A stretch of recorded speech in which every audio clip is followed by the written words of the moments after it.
Boa noite a todos, todo mundo entrando, pessoal do Periscope. Estamos aqui, Marcelo, Georgia, Rafael, pessoal do Facebook. Vamos lá para mais um dia, uma semana de grupo de estudos. Estamos aqui na minha frente com o Periscope, estamos aqui na minha esquerda com o Instagram, estamos aqui na minha direita com o Facebook. Então, como eu costumo dizer a vocês, isso foi uma criação minha, estamos ao mesmo tempo no PIF, Periscope, Instagram e Facebook. Recebi uma mensagem de um aluno perguntando qual era a rede social chamada PIF. Na verdade, são as três, não é? Muito bem, então vamos lá, vamos começar o tema de hoje, todo mundo entrando. Vamos lá, espero todo mundo entrar, pessoal do Periscope, do Instagram. Vamos lá, deixa eu reconectar aqui o Facebook, porque infelizmente caiu, isso acontece.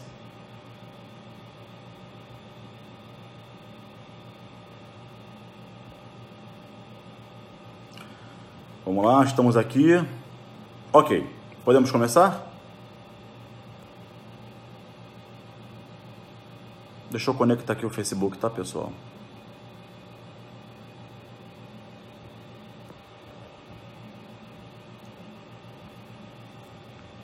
Pessoal comparecendo em peso, olha. Então vamos lá. Professor Aurélio Burro, que honra assistindo meu grupo. Vamos lá, gente, vamos começar então. Podemos começar?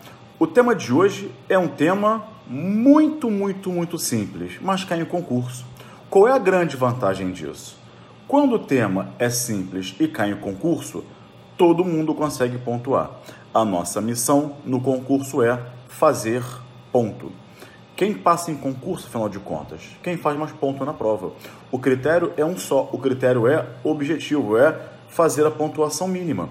Quem fizer aquela pontuação mínima está aprovado para a próxima fase, para a prova aberta discursiva, para a prova oral. Fez a pontuação mínima na prova oral, está aprovado para tomar posse. Então, a sua missão na prova é fazer o maior número de pontos possíveis. E quando esse tema cai em prova, ele cai fácil e todo mundo pontua. Então, vamos lá. O tema é curto, mas é fundamental. O tema de hoje é teorias do concurso de pessoas. É evidente que o tema concurso de pessoas é um tema muito amplo e nem caberia aqui numa live do Periscope, do Instagram ou do Facebook. Não caberia. Então, eu fiz um corte no tema e eu vou tratar das três teorias que disputam a seguinte questão. Afinal de contas, qual é a pergunta aqui? Afinal de contas, diante de um concurso de pessoas, quantos crimes são praticados? Então, se eu tiver 10 pessoas praticando um crime de roubo, a pergunta é, quantos crimes de roubo eu tenho? E aí, pessoal do Periscope? Eu tenho, pessoal do Facebook, um crime só? Ou eu tenho 10 crimes, pessoal do Instagram? E se das 10 pessoas, dos 10 concorrentes, 7 forem autores e 3 forem partícipes, quantos crimes eu tenho? Será que eu teria um para os autores e um para os partícipes? Então a pergunta é essa. E uma segunda pergunta. É o mesmo crime? Porque pensa só, tem um exemplo muito interessante, pessoal do Periscope, do Zaffaroni. Olha só, pessoal do Instagram, ele fala assim: Gabriel aponta a arma para a vítima e Carlos subtrai os bens. E aí, pessoal do Facebook? Zaffaroni se pergunta, então, se Gabriel apontou a arma para a vítima e Carlos subtrai os bens, Gabriel responderia pelo crime de ameaça e Carlos pelo crime de furto? Eu posso cindir? Se cada um responde por um crime autônomo? Olha que pergunta interessante. Se eu tenho 2 pessoas previamente ajustadas, eu tenho um crime para cada uma? Essa é a questão. Então, veja, vamos por partes, tá? para que a gente trate um tema que é simples, tem sua complexidade, mas de forma objetiva e sintética, não superficial, sintética. A diferença é grande. Em primeiro lugar, 3 teorias disputam essa temática. Eu tenho 3 teorias que buscam explicar quantos crimes existem em hipóteses de concurso de pessoas. Vamos anotar, para quem está anotando, presta atenção. Eu tenho a teoria unitária ou monista, também chamada monística. Eu vou repetir, teoria unitária ou monista, ou como chamava Nelson Hungria, monística. A segunda teoria é a teoria dualista, dualista. E a terceira teoria é a teoria pluralista, de pluralidade. Então, recapitulando, eu tenho a primeira teoria que é a monista, também chamada monística ou unitária. Eu tenho a teoria dualista e a teoria pluralista. Então, vamos lá. Monista, dualista, pluralista. O que preconiza cada uma dessas teorias? Vamos raciocinar, não é? Como eu sempre digo em minhas aulas, eu não vim aqui para ensinar direito penal a vocês. Eu vim aqui para estudar o direito penal com vocês. Então, vamos raciocinar. Não adianta você querer tentar decorar o que significa cada teoria, que você não vai conseguir. Quando for meia-noite, você esqueceu e confundiu. E na prova daqui a 1 mês, 2, 3, 4 meses, você vai esquecer, vai confundir tudo e vai errar. Então, me ajuda a pensar, vamos raciocinar, refletir. Como eu sempre digo a vocês, em minhas aulas, em direito, está tudo nos nomes. O nome da teoria diz muita coisa. O nome de um princípio de estudo, o nome de um instituto de estudo, né? Então, olhem sempre para o nome da teoria, do princípio, do instituto. Se eu estou querendo, pensa comigo, se eu estou querendo definir quantos crimes eu tenho quando houver concurso de pessoas, a pergunta é essa: quantos crimes são? A teoria monista, uma ou unitária, diz o quê? Preconiza o quê? A teoria monista preconiza que existe um crime só. Teoria monista, teoria unitária, teoria monística, unitária. Então, não importa se são 2 ou várias pessoas. Em qualquer hipótese de concurso de pessoas, haverá tão somente uma infração penal. Então, se há 2, ou se há 10, ou se há 20 pessoas concorrendo para um crime de roubo, eu tenho um roubo só. Um roubo em concurso de pessoas. Percebeu, pessoal do Instagram? Entenderam, pessoal do Periscope e pessoal do Facebook? Eu tenho um só, tá? E, como regra geral, além de ser um só, é o mesmo crime. E aí eu trago para cá aquele exemplo do Zaffaroni. Se Gabriel e Carlos, lembram dele? Previamente ajustados. Gabriel, vão roubar alguém. Gabriel aponta para a vítima a arma e Carlos subtrai os seus bens. Gabriel responde por ameaça e Carlos por furto? Não.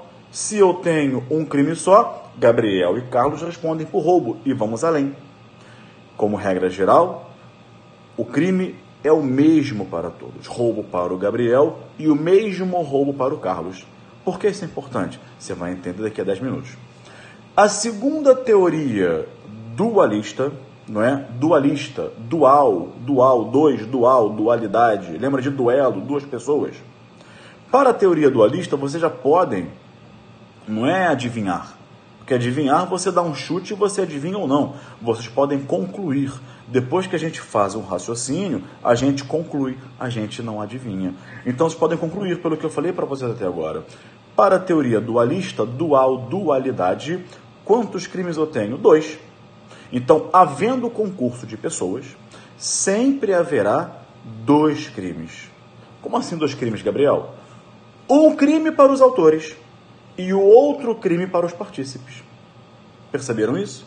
Então, eu tenho 2 crimes, sendo um para os autores, pessoal do Periscope, Eu tenho outro para os partícipes, pessoal do Instagram. Entenderam, pessoal do Facebook? Muito bem. Vamos prosseguir, vamos prosperar. A terceira teoria chama-se teoria pluralista, vem de plural, pluralidade, pluralismo, pluralidade, não é? O que ela preconiza? Fica fácil, você já pode concluir. Para a teoria pluralista, professor Cláudio Firmino aqui no Facebook, um abraço, lá de Recife, um abraço. Para a teoria pluralista, eu tenho uma, como o nome sugere, pessoal do Facebook, pluralidade de crimes.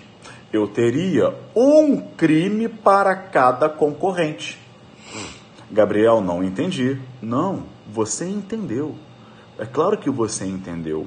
Se é um crime para cada concorrente, pode concluir. Se eu tenho 10 pessoas praticando um crime de roubo, eu tenho 10 roubos. Naquele exemplo do Zaffaroni, que eu adaptei para Carlos e eu.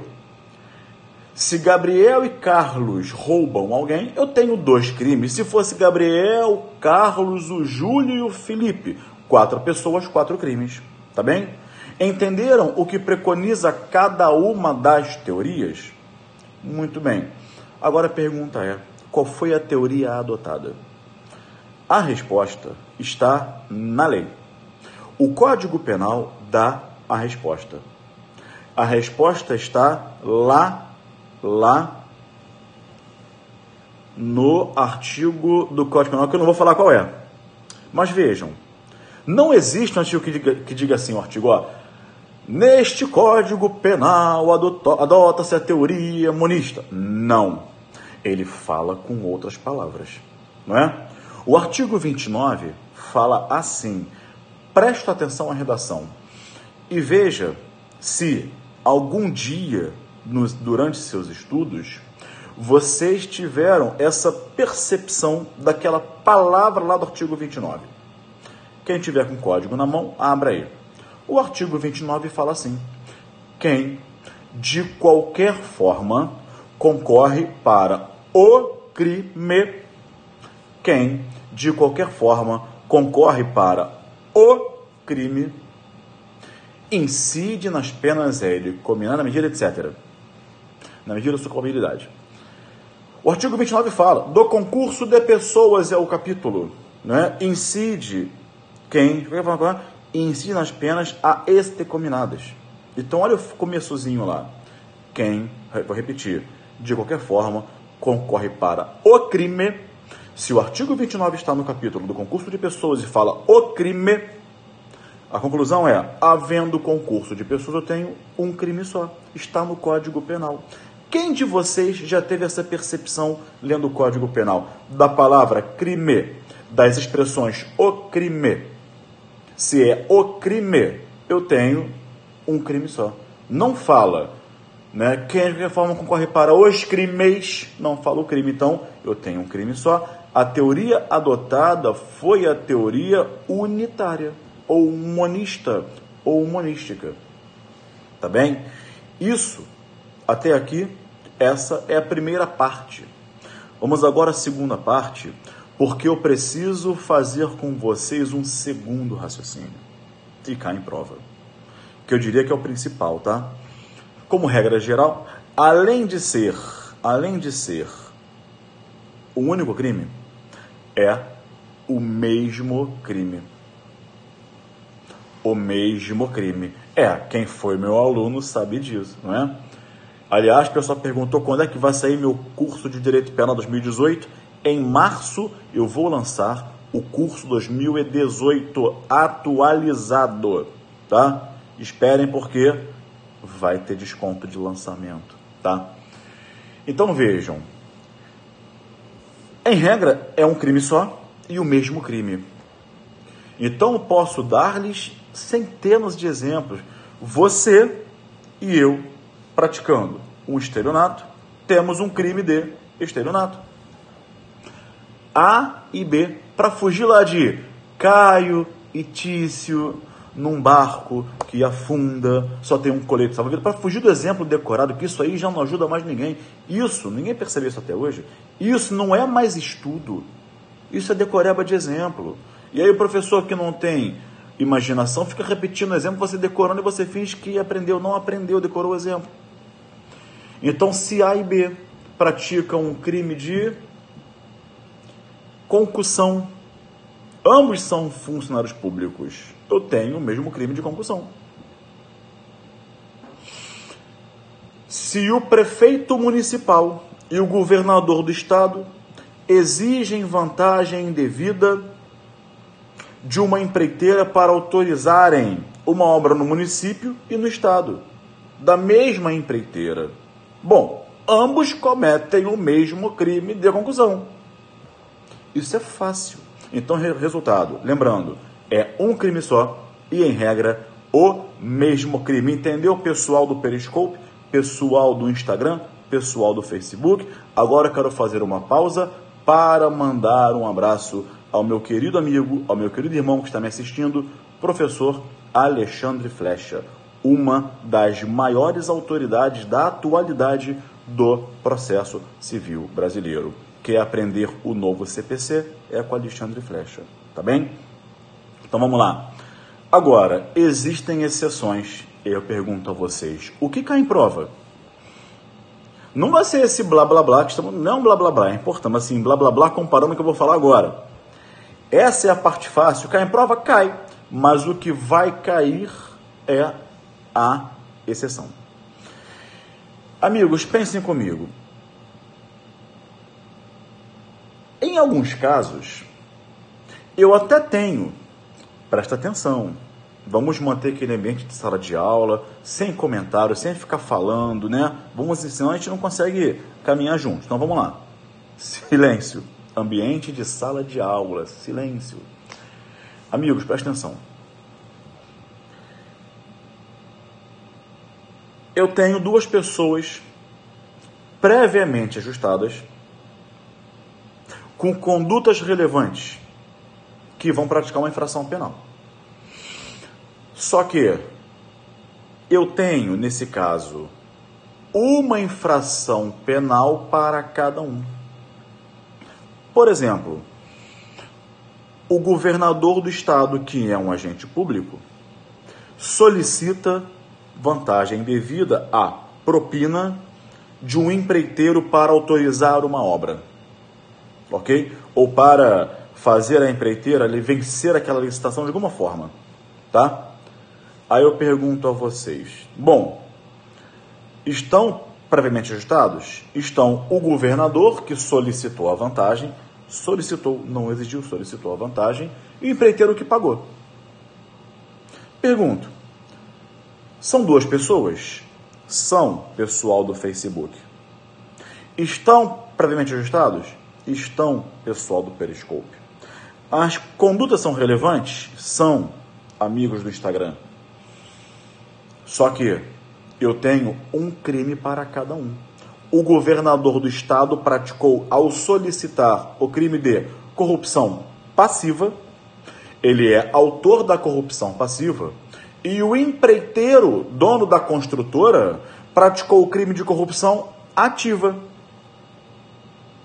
Então eu tenho um crime para cada um. Eu não tenho como fazê-los responderem pelo mesmo crime nesse caso. É uma exceção. Aí pensa comigo, se a regra geral é a teoria monística ou unitária, e eu tenho uma exceção, eu tenho um crime para cada concorrente. Querem outro exemplo? O aborto. A mulher quer realizar o aborto.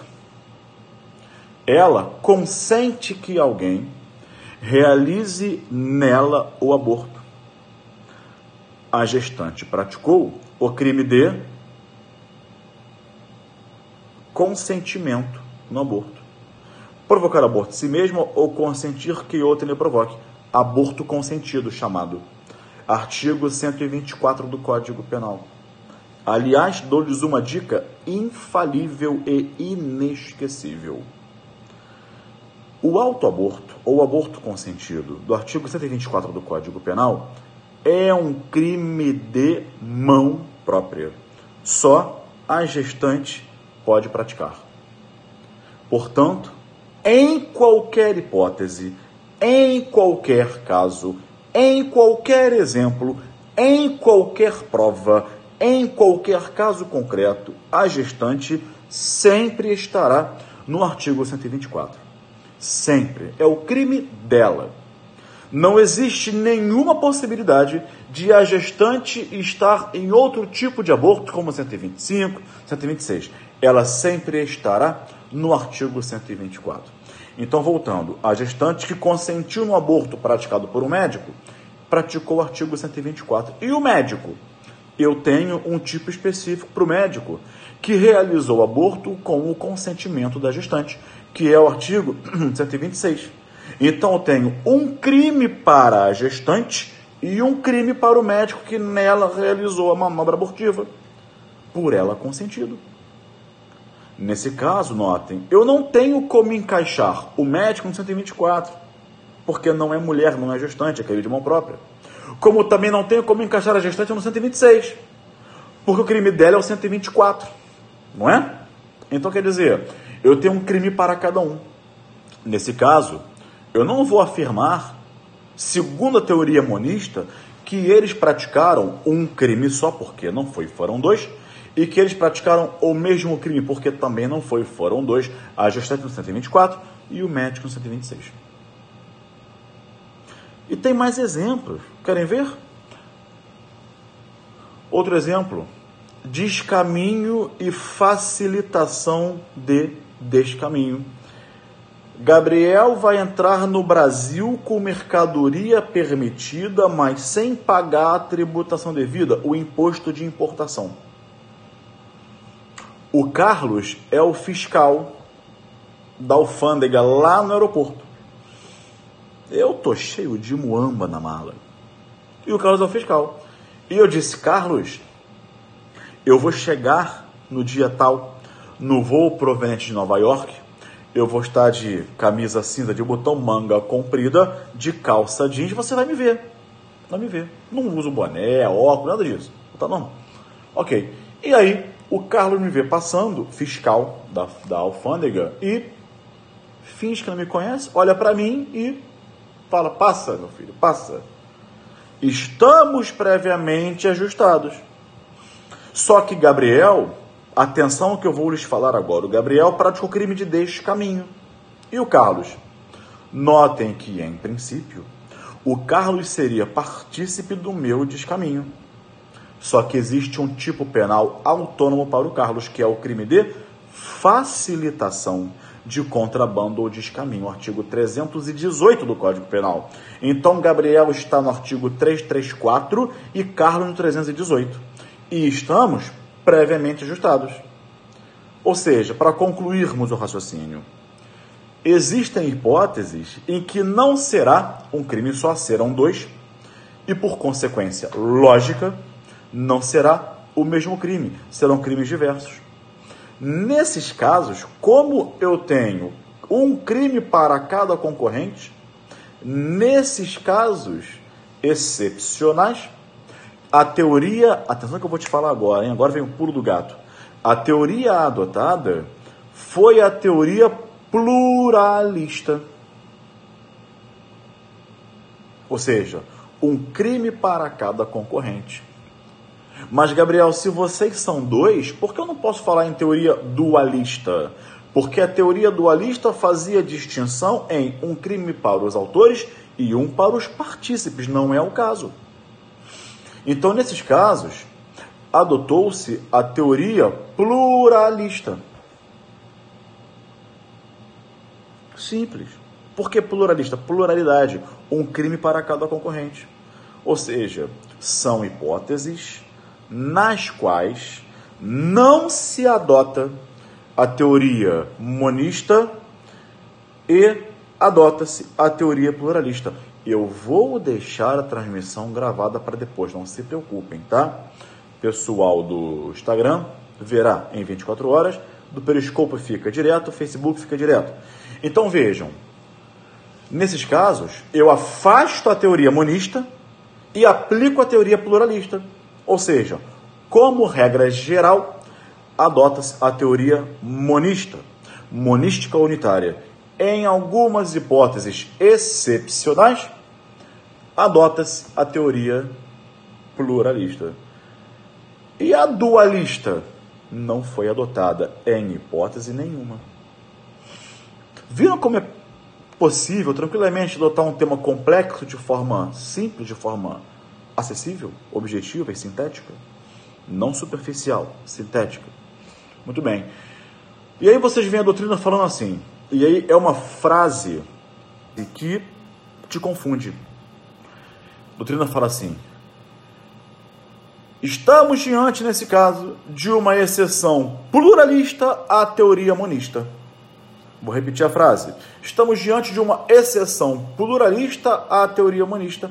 Eu vejo uma falta de técnica nessa frase. Não é falta de técnica, é falta de clareza. Não é? Não é uma exceção pluralista à teoria monista, que é uma frase que você leu desavisado, não entende muita coisa, né? Então eu faço uma correção. Não é uma crítica à doutrina, é uma constatação.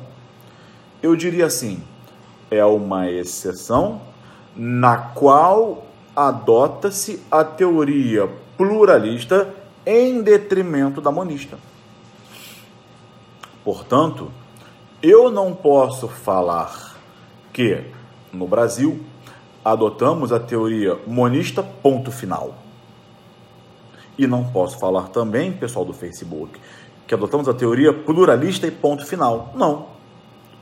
Como é que eu posso falar, pessoal do Instagram?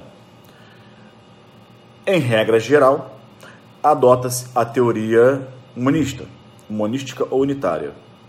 Excepcionalmente, pessoal do Periscope, adota-se, em poucos casos excepcionais, a teoria pluralista. É por essa razão que a teoria adotada foi, diz a doutrina, a teoria monista mitigada, moderada ou matizada. Em outras palavras, para explicar isso, eu vou repetir: teoria monista mitigada, monista temperada ou monista matizada. Por quê? A gente acabou de ver. Eu estou falando disso há 28 minutos. A teoria monista sofre um tempero. Ela é temperada. Ela é vista com grãos sales. E esse grão de sal dá um tempero especial à teoria, não é? Então, ela foi mitigada, ela foi relativizada pela teoria pluralista. Porque, em algumas hipóteses, eu afasto a teoria monista e aplico a pluralista. Então, em prova, cuidado. Doutora, qual foi a teoria adotada no tema concurso de pessoas? Teoria monista moderada ou monista mitigada ou monista matizada. E por que não falar monista relativizada? É isso que eu tinha para falar para vocês hoje, tá bem? Demorou um pouco mais, né? Os 30 minutos, podia falar em 15 mais. Eu não vim aqui para falar para você, desculpa a expressão não técnica, vomitar a matéria para você fingir que entendeu. Eu tenho que parar, explicar por que é assim, por que é assado, por que acontece aquilo, por que lá é assim, volta para cá. Isso é raciocínio, tá bem? Pessoal, para quem está perguntando, o meu livro Les Penais Especiais, nova edição, ele ainda não foi publicado. Ah, não achei. Nem vai achar, porque ainda não está disponível. Ele será publicado, pessoal do Facebook, Periscope, Instagram, ainda em fevereiro, tá? Está em revisão, tá bem? E o pessoal perguntou também, Gabriel, e o seu curso de Direito Penal completo 2018? Em março estará disponível e, vou falar baixinho para vocês, com um super desconto de lançamento. Eu quero que vocês estudem, só isso, tá? Outra coisa, estão sabendo do aulão que eu vou fazer com o Bruno Zampier?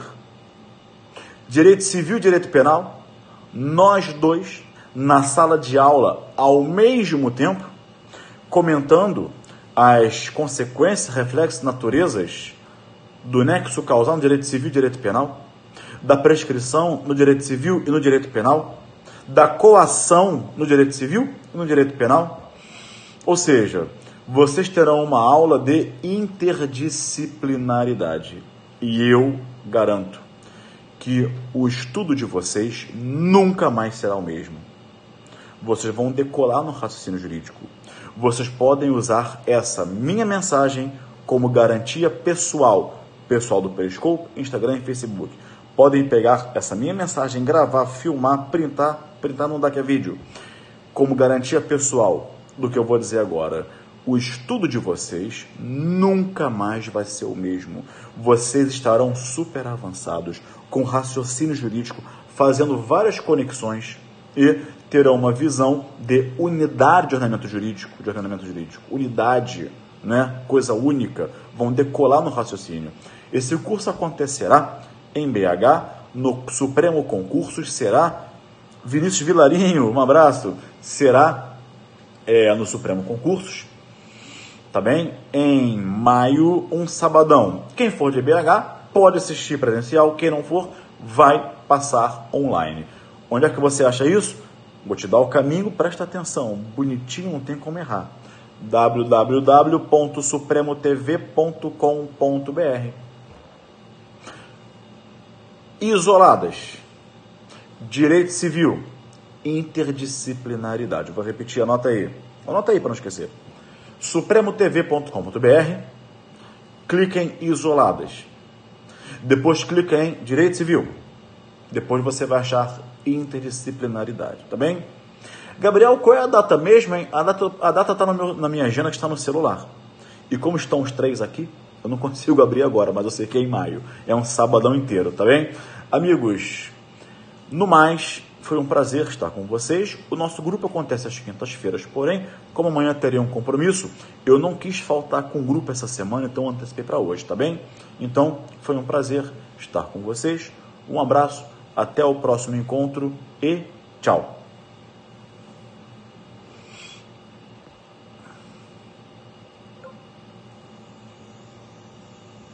Deixa eu agora fechar um por um aqui, leva um tempinho. Professor Aurélio, burrou.